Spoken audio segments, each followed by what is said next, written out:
So if you want to reconfigure the theme that you are currently using an OBS, go to settings. In settings, you go to appearances. In appearance, it's in Yami. You can select here which you want, which theme you'd want to use OBS. Automatically, it arranges that theme for you. It changes your system. You can actually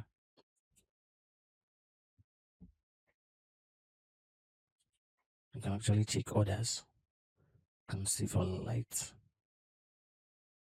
if you want everything to be very, very, very fair. Like so, this is how to have a team of your own in OBS. Thanks for watching.